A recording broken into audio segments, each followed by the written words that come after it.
it's Monique, and before we get started with this video, I want to remind you to please go to my website at letstalkdarling.com. Make sure to connect with me on all my social media platforms, which will be listed at the top of my website. Definitely go on and subscribe to my website, sign up with your email address so that you can get notifications on things that I cannot share on social media. You'll also get emails giving you discount codes to my merch store. I have a lot of great merch on there, and I really, really appreciate your guys' support. Please, please, please, once you watch this video, give it a like, give it a comment, let me know what you think. Don't forget to share the videos that I post, and definitely don't forget to subscribe to my channel. I really, really depend on you guys to be able to keep doing this. I need your support, and that is how you give it. Thank you guys so much, and enjoy the video. Hey guys, what's up, and welcome back to my channel. All right, so I'm going to do a story today just to educate everybody out there on the numbers. Now, these are not numbers that come from my personal opinion. These are numbers that come from either the CDC, the World Health Organization, different websites like moneygeek.com as far as the financial and job numbers that I'm going to report. But the reason why I wanted to report this is because I saw an article the other day that I'm going to link below. And it's actually a story that I'm going to do for Onyx News. But it was talking about the impact of COVID on jobs. Okay. Now, I know this is a topic that impacts a lot of people out there. A lot of people are interested in it. They want to know, when are things going to go back to normal? When is my work going to pick up, or when am I going to be able to find a job? So I wanted to provide you with a few stats on those questions and a few answers so that you guys can kind of wrap your head around the way some of us are thinking about this out here, that do not allow the media to manipulate our thoughts, okay, based on fear tactics. Now, first off, I'm going to go over what the facts are right now. So what's impacting this the most is obviously COVID. Okay, as we all know, COVID has caused a massive shutdown in a lot of states, primarily blue states, I might add, but I'm going to go into that in a little bit, okay, because people are very fearful of getting this virus, okay, so much so that in states like California, they have now escalated to like a purple tier where they are shutting down everything. I mean, even outdoor activities, you can't walk, you can't exercise outside. They're damn near going to shut down the airport. It's just crazy. And one has to wonder, a state like California has been very extreme with their mandates and their quarantines, but yet their numbers continue to go up. So one would question, if your numbers continue to go up despite all the things that you're doing, why would you keep increasing those measures even more when there are no results coming of it, okay? So right now, there are two unemployment programs that are kind of helping people who are unemployed, or businesses that maybe can't stay open for business or aren't getting the same amount of business they've gotten before. So that includes things like unemployment, that includes things like loans that businesses are taking out to kind of supplement their income. But those two programs are set to expire December 31st, unless Congress moves forward with a second stimulus. Okay, now, as we know, they have been going back and forth with this stimulus plan forever. Okay, so pretty much since we got the first stimulus, okay, they then started talking about a second stimulus, and that has been going on forever. It's been between all the holidays and vacations that Congress likes to take, all the arguing, the political stuff back and forth. It's just not resulting in anything. We have literally gone, okay, from over $1 trillion stimulus relief package that was being talked about, and now we're at 900 billion. Okay, now I'm being told that they are close now to actually coming to an agreement. So we have some bipartisan groups in Congress working on a $900 billion stimulus package that they hope to approve. But I want to point out that this is a $900 billion package, not a like 1 to 2 trillion, if not more, dollar package that they were working on prior to this, okay? Now, there's been a lot of things going in and out of these packages. One of the biggest points of contention is the Democrats want to include things in their package that are not related to COVID, okay? Like releasing federal prisoners. They want to give stimulus checks to illegal aliens, all kinds of stuff, okay? So that's been what the back and forth has been about, because obviously the Republicans do not want to put money into a stimulus bill that have nothing to do with COVID relief. Their whole purpose and intent towards doing this bill is helping businesses, okay? So that's very, very important. Now, the other very important thing that I want people to recognize is that Nancy Pelosi herself, okay, this came out of her own mouth, and I'm going to play a clip of it so in case you don't believe me, okay, of her admitting that it was by no mistake that the stimulus package had not been approved, that she had on purpose made a conscious decision to withhold aid until the needs of her and her party were met, okay? Not the needs of the American people. Now, in this video, you will see that she says, you know, we were withholding it for the American people, but I don't know one person who would agree with the reasons why she was holding it, which were the reasons that I was telling you before, the things that she was trying to get passed in that package. So let me just go ahead and play that clip really quick so you can see that and we can move forward with the video. That was not a mistake. It was a decision, and it has taken us to a place where we can do the right thing without other, shall we say, considerations in the legislation that we don't want. Now, that is it. Now, the fact is, I'm very proud of where we are. My chairs have worked very hard on all of this. They were not even happy with a proposal that we made the other day before we saw this proposal. They thought we had come back too small. So it's not about an individual, it's about how we address the needs of the American people. So we're very pleased at where it is, and as I say,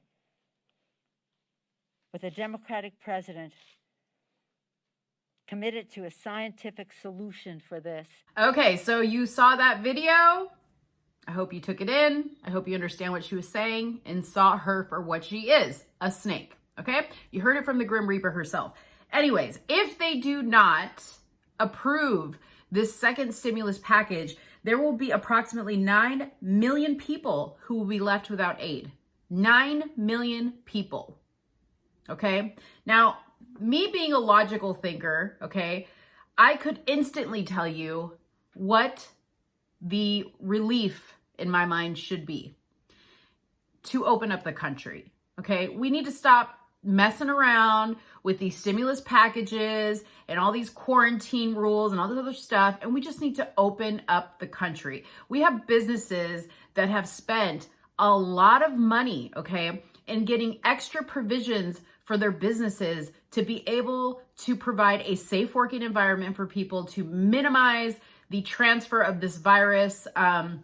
And, you know, it has gone, you know, it has made no difference, because at the end of the day, they spent all this money on plexiglass and little stickers that tell you where to stand and arrows that tell you which aisle to go down, and minimizing how many people can come in their store. And still, that has not, quote unquote, helped the problem, okay? So here's another stat that I want to put out there. These are some job recovery stats, and these come from moneygeek.com if you would like to check them out for yourself.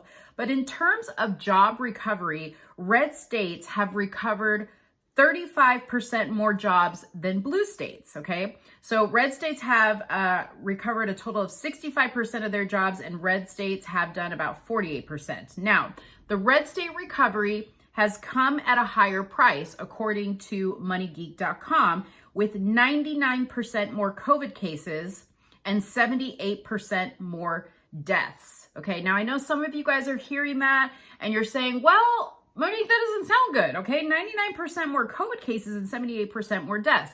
Before you freak out, okay, I want to give you some numbers. And this is from, like I said, the CDC, and this is also from the World Health Organization. Okay, so these numbers are going to include stats on both the flu and COVID. Okay, so here's a really quick stat for you on the flu. 1 billion people get the flu each year worldwide. 1 billion people. It is estimated that this year there are 39 to 56 million cases of the flu. Now, the CDC does not know the exact numbers of the flu because it is not considered a reportable disease in most states. Okay, this is a very important thing to kind of put in the backdrop of your mind as I'm reading through this. Okay, that the CDC does not report flu the same way it reports COVID. Okay, so as we know, every single instance of COVID, positive COVID tests are reported. Okay, and I apologize, there's a dog growling in the background, but I have a little dog downstairs and I don't know what's going on.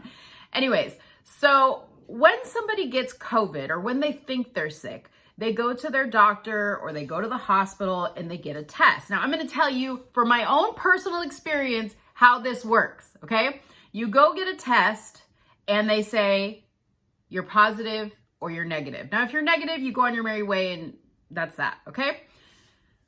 If you are positive, what happens is your doctor will tell you to come back and retest again in a week or so to see if you're still positive, okay? Now, they count the first positive test and they count the second positive test. If you come back for that second positive test and you're still positive for COVID, you are scheduled for another test. So you basically test until you are determined that you are COVID free, okay? All of those tests are counted as positive cases, okay? For one person, you could have 2, 3, 4 positive COVID tests. So for one person, you are counting multiple tests as long as they come out positive, okay?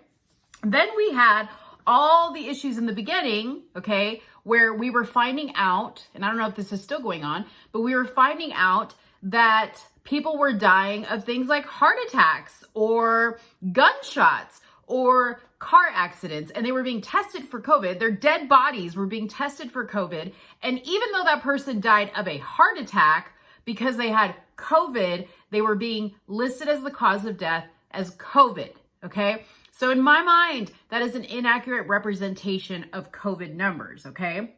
So that's very, very important to note. Now, let me give you some COVID versus flu numbers, okay? These are very, very important, so please, please pay attention. Approximately 1.5 deaths reported were with COVID. Approximately 1.5 deaths were reported with COVID worldwide. 276,000 were in the U.S., okay, and have died. Now, that was between January of 2020 and December 4th of 2020, okay? So let me read that to you again. 1.5 deaths were reported from COVID worldwide, and 276,000 of those deaths happened in the U.S. That was between January and December 4th, okay? The World Health Organization estimates 290,000 to 650,000 cases of flu-related deaths happen every year worldwide. Now, notice I said flu-related deaths, okay? Flu-related deaths, okay? 290,000 to 650,000 deaths by the flu every year, okay? Compared to 276,000 in the US alone that have died of COVID, okay? So there, right there, you can see. Now, if those numbers aren't enough for you, let me give you some numbers going back historically, okay? Now, these are cases of flu and cases of COVID, okay? So in 2017 to 2018, there were 45 million cases of the flu, okay? In 2018 to 2019, there were 35 million cases of the flu. Okay? These are cases. This year, with COVID, there have been 5 million cases. Now, I don't know about you, okay? But let's take the high number. Let's take the low number, okay? 35 million cases of flu between 2018 and 2019 compared to 5 million cases of COVID, okay? Now let's look at the deaths. 2017 to 2018, there were 61,000 deaths related to the flu. Now keep in mind, as I'm reading these numbers, the flu is not reported the same way as COVID. So to all those numbers that I just read off to you, or I'm going to continue reading off to you, you know, add whatever you want to add on top of that, because these numbers are approximate. They're not reported the same way that COVID is reported, okay? So for instance, just think back to your own experience when you've had the flu, okay? When you get the flu, you go to the doctor, they give you a little test, and they say, oh, you got the flu, and they give you medicine, they send you home. They don't tell you to come back and retest for the flu, do they? No, they don't, okay? So that means they're counting your flu case if you go to the doctor one time, because most people, you know, you start to get the body aches, you start to get a little, you know, not feeling so great, and you just take care of yourself, right? You lay down, you get rest, you take a few Tylenols or ibuprofen, you might take some Mucinex, you know what I mean? Some Tylenol cold and whatever you're going to do to get through it. But not everybody goes to the hospital, not everybody goes to get a flu test. You just assume you have the flu and you either self-medicate or self-care, or if it's not getting better, you go to the doctor. And even if you call the doctor, what's the first thing they ask you? Well, how long have you been feeling these symptoms? Oh, like 2-3 days. Okay, well, when you've been feeling them a week, then give us a call. That's usually what they tell you when you have the flu, right? Okay. Now let's look at the flu deaths for 2018 to 2019. The flu deaths for 2018 to 2019 were 34,157 people died of the flu. Again, approximate number. Okay, so that dwindled by half between 2018 and 2019. Now the COVID numbers, death-wise, okay, so there's been 5 million cases, and out of those 5 million cases, we have had 180,000 deaths, okay? I know that the number alone sounds like a lot, but out of 5 million, 180,000 is not a whole lot. It's not a whole lot, okay?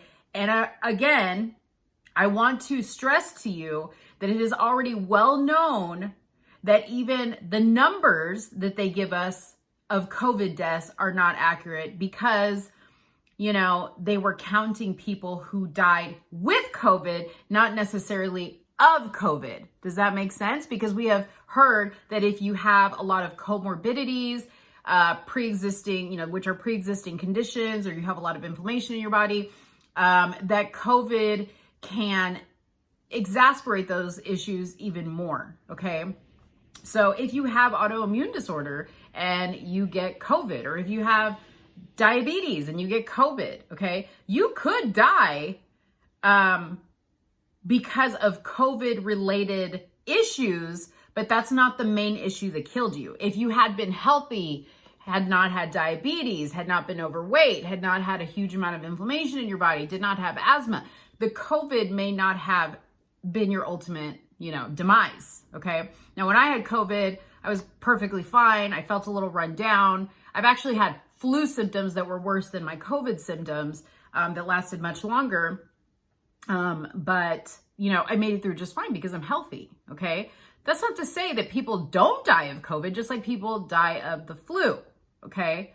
So I want you guys to understand the numbers. The numbers are so very important. When you're being told in the news about your individual state or your individual city or your individual county, and you're looking at the numbers in small groups, it may seem really bad. But when you look at it in a broader spectrum, when you look at it in comparison to the flu is actually worse than COVID if you're looking at the numbers, okay? And numbers don't lie. So why we are shutting down our country, why we are, closing schools, closing gyms, closing businesses, putting people out of work, okay, for a virus that is not even like half of what the flu does, is crazy to me. It is crazy, okay? We have like the two most impacted states right now from this jobs issue due to COVID are Hawaii, obviously because of the tourism aspect, and Nevada, obviously because of the tourism aspect, and a lot of people there work in the gaming or entertainment industry or arts industry, okay? They have had the strictest lockdowns, and they have been the hardest hit industries, and it is really, really sad to see that that is going on. So I hope that this video helped you guys understand a little bit more, not be as afraid, not feel like, oh my gosh, I can't go out, I can't do anything, I can't hug my kids, I can't, stop, okay? Do the research, look at the numbers, and don't let the media scare you. They are doing this as a tactic. This has nothing to do with your health or concern for your health, because if it did, they would be demolishing McDonald's, they would be taking down liquor stores, they would be banning things like cigarettes, but they don't do that because they're not truly concerned for your health. They are concerned for their political agendas. That is what this is all about. But let me know what you guys think in the comments box below. Did this help provide some clarification for you? Are you a little bit less scared? Are you still terrified? I did a video the other day on whether people were going to get the vaccine. And this, you guys, is a reason why I personally choose not to get the vaccine. Number one, I've already had COVID. And number two, I'm healthy. I have no reason to be afraid. I have no reason to take the risk of getting a vaccine that is brand new, that is minimally tested, okay? Don't know what the side effects are going to be. So why would I do that to myself? Why would I put myself through that? But I want to know what you guys think. So definitely drop a comment below. Give this video a like, give this video a share, and don't forget to subscribe to my channel. Thank you guys so much. Bye-bye.